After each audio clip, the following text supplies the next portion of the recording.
tidak ada di dalam, tidak dituliskan oleh teman-teman mahasiswa dan mahasiswi, maka seharusnya menurut saya otomatis itu akan disilang dan disuruh tambahin atau disuruh revisi oleh penguji atau pembimbing.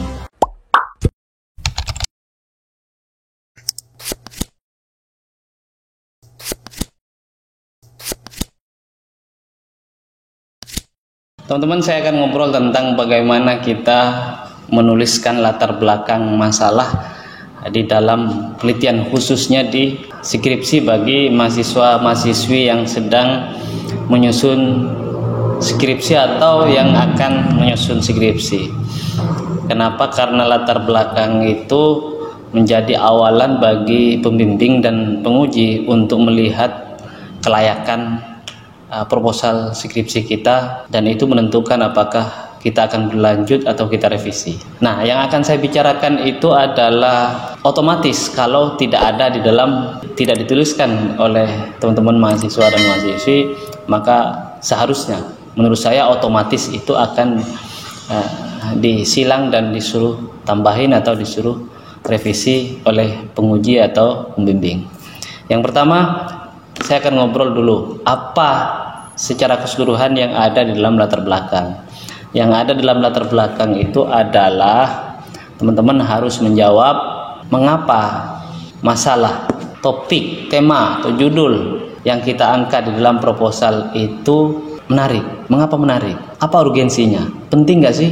Nah, di situ kita harus punya alasan yang logis sehingga bagi penguji atau bagi pembimbing itu akan diloloskan. Maksudnya, oh ya, penting ini dan lanjutkan. Kan begitu harusnya kalau misalkan itu sudah menjawab apa yang saya tanyakan tadi dan harusnya dituliskan di dalam latar belakang masalah itu.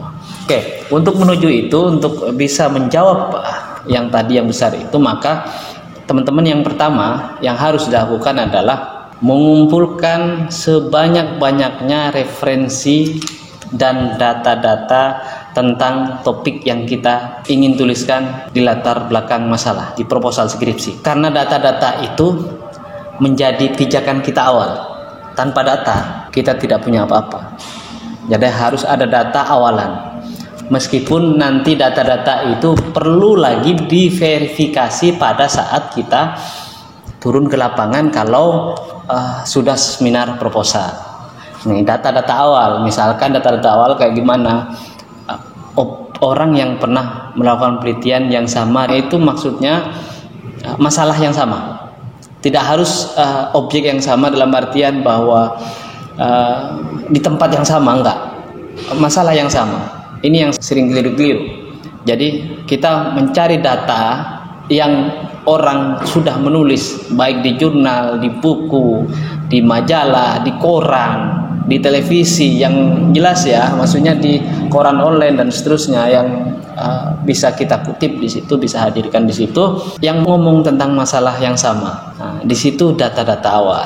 Nah, jika data-data awal dari referensi, jurnal, karya-karya ilmiah, disertasi, tesis, skripsi, buku-buku, majalah-majalah dan seterusnya yang berkaitan dengan karya ilmiah itu masih kurang, masih sedikit, misalkan teman-teman belum menemukan banyak sesuai dengan minimal mencukupi untuk dikatakan masuk akal gitu ya.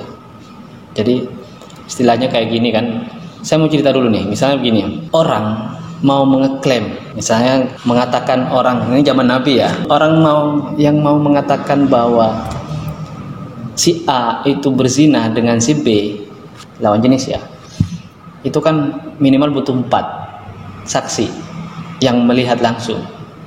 Kalau tidak, apapun yang kita katakan itu tidak bisa dikatakan benar.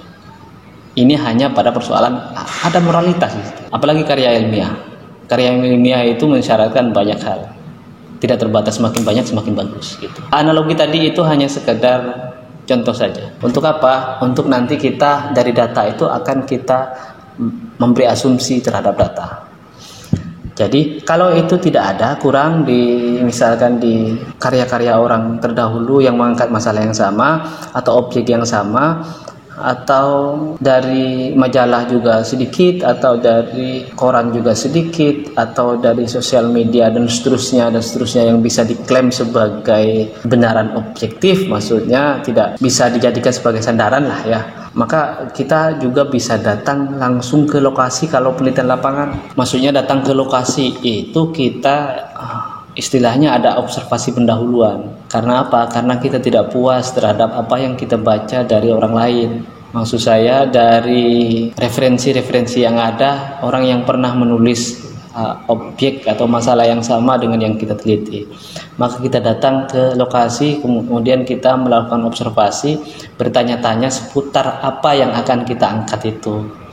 Sehingga kita akan sedikitnya punya gambaran secara lebih real di lapangan. Nah, itu yang pertama. Yang kedua, setelah kita mengumpulkan data-data itu, kita sambil lalu tuliskan kan. Sambil di situ kemudian kita mengidentifikasi data-data yang sesuai kita masukkan, data-data yang tidak sesuai kita singkirkan dulu gitu. Dalam setiap kita menuliskan itu, yang paling penting tidak hanya di latar belakang, tapi di semua karya ilmiah termasuk skripsi, itu yang harus ada, yang wajib ada, itu ada 3. Yang pertama, data itu sendiri yang kita obrolkan tadi. Yang kemudian asumsi kita terhadap data.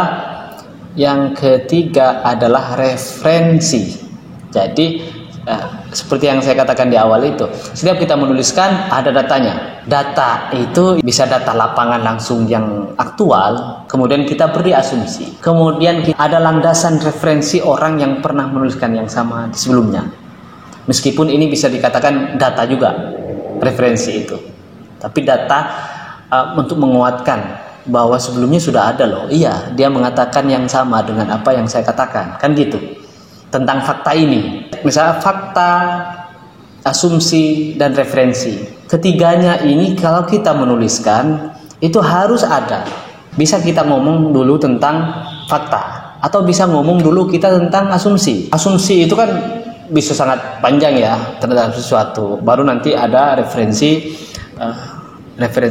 yang kita kaitkan di situ. Jadi terserah bagaimana cara teman-teman menuliskannya. Nah, yang ketiga, setelah kita yang pertama data itu, kemudian mengidentifikasi atau menganalisis, lalu kemudian kita menuliskan fokus masalah. Jadi entah itu dituliskan dalam subjudul di dalam latar belakang itu atau tidak, itu sama saja, itu tergantung selera.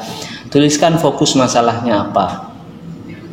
Jadi masalah yang paling penting yang akan diangkat itu apa. Lalu di dalam fokus masalah itu kita bisa menuliskan mengapa penelitian topik atau masalah yang akan diangkat dalam penelitian itu penting, urgen untuk diteliti. Nah, dari situ kemudian kita bisa lebih paham sebagai pembimbing dan penguji ya. Ada beda-beda bahasanya, bahasa setiap orang kan bisa beda-beda. Ada juga yang mengatakan ke saya, Kak, kok dosen saya meminta saya menuliskan sebab dan akibat di dalam latar belakang masalah. Ya, itu maksudnya adalah nggak mungkin masalah itu tidak lahir dari sebab-sebab tertentu, maka tuliskanlah sebabnya. Sebabnya apa? Kalau misalkan masalah, makanya butuh data-data itu, data-data tentang masalah di awal. Jadi data-data tentang masalah itu penting untuk menjelaskan tentang sebab-sebab terjadinya satu masalah, kan gitu. Jadi akibatnya apa? Ya akibatnya kalau tidak diteliti lebih lanjut, tidak diberikan rekomendasi kepada masyarakat, kepada orang yang berwenang, maka akan terjadi apa? Nah, ini nanti mengapa itu penting diteliti, itulah perlunya dijelaskan.